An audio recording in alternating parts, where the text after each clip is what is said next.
This video is brought to you by Loot Crate. Head today to lootcrate.com/reviewtechusa and enter the code RTU to save 10% on any subscription plan. Skip it up and that up.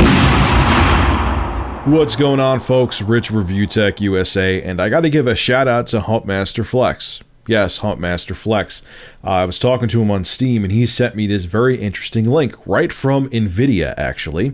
And we're looking at Metal Gear Solid 5 Ground Zeroes for the PlayStation 4. This is a still from it. And okay, it doesn't look bad. All right, it has okay lighting. You know, it has okay, some tessellation. So the detail is okay. But now this is Metal Gear Solid 5 Ground Zeroes for the PS4. This is this Metal Gear Solid 5 Ground Zeroes for the PC.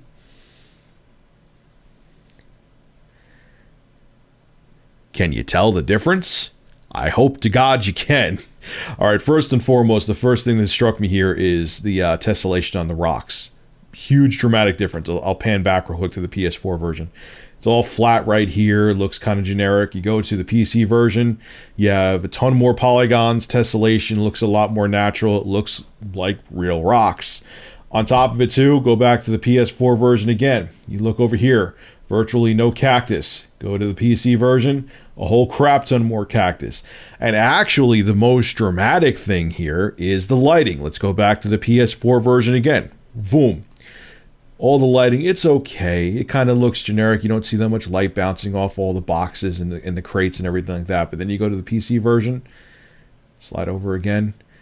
Night and day. Look how much better the lighting is. Look at all the reflections you're seeing off all the different crates and all the buildings. Look how much more light you're seeing in general.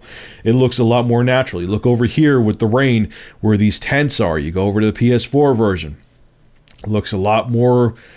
It looks almost previous generation. You have rain and stuff like that. You have the tents, but it lacks the detail. Go to the PC version again. Night and day difference. You have a light reflecting down on the rain. Everything looks a lot more natural. It just doesn't look like they just put like generic grass there just to add some detail because they didn't have the hardware gusto or horsepower to put something a little more natural and realistic. It's just a much better, and it's a dramatic difference between Metal Gear Solid 5 for the PC and Metal Gear Solid 5 for the PS4. You cannot tell me. Look at the lighting, the rain effects, the extra cactus, the extra vegetation, the better lighting, the more realistic rocks. It's a night and day difference. It's not like you have to sit there and like you have like Digital Foundry, which I love Digital Foundry, okay, where they're going between blades of grass. This is like a huge, you got a brand new pair of glasses difference. It's like, holy crap, this is what I've been missing out on. Now, two things. One, for everyone out there who's going to say you need to have a $3 billion PC to do this, no, you could probably get these results for Metal Gear Solid 5 Ground Zeroes on a PC for about $600 to $650. Not that much more money than a next gen or 8th gen console. But my main concern with this is, and the reason I wanted to bring this up is that this shows how far behind the Xbox One and PS4 truly are. I mean, look at this again. This is PC. This is PS4. It looks like this is a two-generation game or cross-generation game from like 7th to 8th gen. It looks like you're looking almost at like a 360 version or a PS3 version to a PS4 version, but you're not. You're actually looking at an 8th gen console to the PC. And the reason why I'm bringing this up is I almost feel like Sony and Microsoft were pressured to come out. I almost feel like they wanted to wait really until they could have put better GPUs, maybe even made the consoles 4K ready, put better processors in there. But the 7th gen consoles were getting so damn old that they almost needed to come out with a stopgap, like a PS 3.5. It's like it's not like a full generation leap. It's like a half a generation leap.